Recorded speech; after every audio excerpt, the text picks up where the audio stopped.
All right, week 29 is in the books and let's go. Finally hit my goal, 225. Knocked off another 3.8 pounds, bringing my total to 223.7. So I've now lost 29% of my starting weight of 315.1 when I started on January 12th. That's a total loss of 91.4 pounds. So let's celebrate.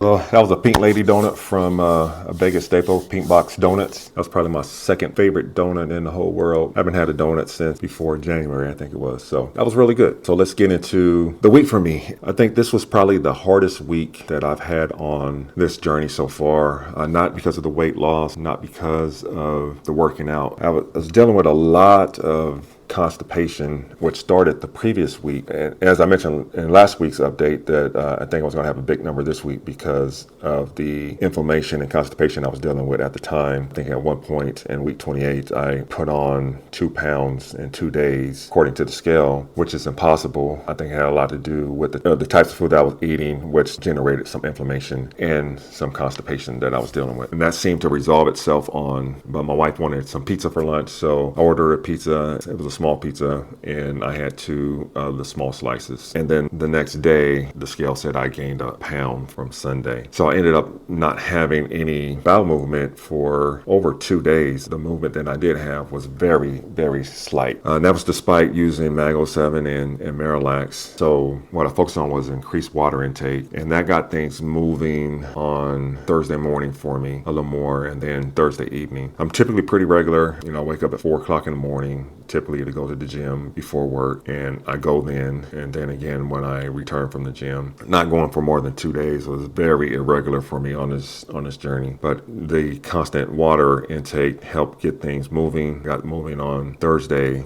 and so what I did is I increased my Mago 7 supplementation Thursday night to help out a little more. So hopefully that will carry over. And I was thinking about why this may be, and it hit me that I stopped taking my pre and probiotic. I ran out and I hadn't ordered a replacement. So first thing I did this morning was order a replacement for those. So those will be delivered sometime today. So hopefully that'll help me out with digestion and keeping things moving. So where do I go from here? Week 29 completed my 10th week on 10 milligrams. I have 2 left. I also picked up a box of 7.5 to hold me over until 10 becomes available again. So I think I can try again within 3 or 4 weeks to try to pick up another 3-month supply of 10. But as I mentioned previously, I am going to switch to compound at least for this coming month. So I did my first injection of compound this morning. It was simple. It took a little getting used to trying to figure out how to draw the medication out of the vial with the vial turned upside down, but I figured it out. So I did my first injection of 5 milligrams of compounded tirzepatide this morning, along with a injection of Lipo B. So far so good. Things are, I haven't noticed any changes, but as I go into maintenance, this is a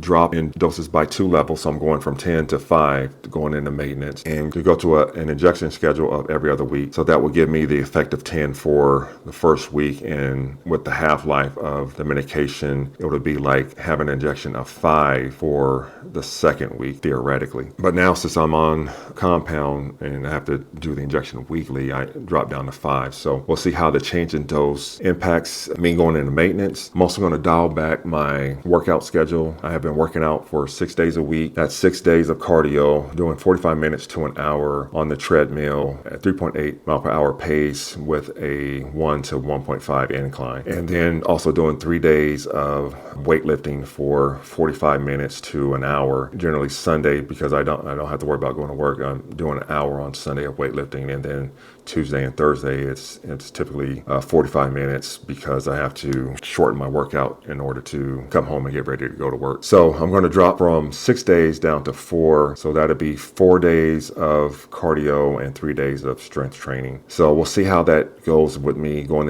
into maintenance. I'm fully prepared to lose some additional weight. Like I said previously, I don't want to go below 215. So, if I lose a half a pound to a pound as I try to figure out maintenance, that'll be great. I'll take that, and hopefully I can maintain somewhere between the 215 and the 225. I already surpassed the 225 going into 23.7. So I'm a little under that at the moment. So we'll see how well that number will hold up over the coming week and the weeks to come after that. So I'm excited that I have hit this significant goal, and I'm excited about the next phase of this journey. I'm excited about trying this compounded medication. Everything is just going well, apart from the constipation, but I think I may have figured that out, and hopefully getting the pre and probiotics back into my system will help keep me more regular. So that's where I am right now. I'll keep you posted next week on how things transpired over this coming week. Hopefully I'll see some energy boost and some potential fat loss from the Lipo B injection, and the 5 milligrams of tirzepatide, compounded tirzepatide, will keep the food noise down and the satiation at a good level for me. So go ahead and like this video. Feel free to comment. I will talk back. Hit the subscribe button if you haven't already subscribed. Don't forget to hit the notification bell so you can get notified the next time I post a video or an update. Thank you all. Hope you all have a great week. We'll talk to you later. Bye.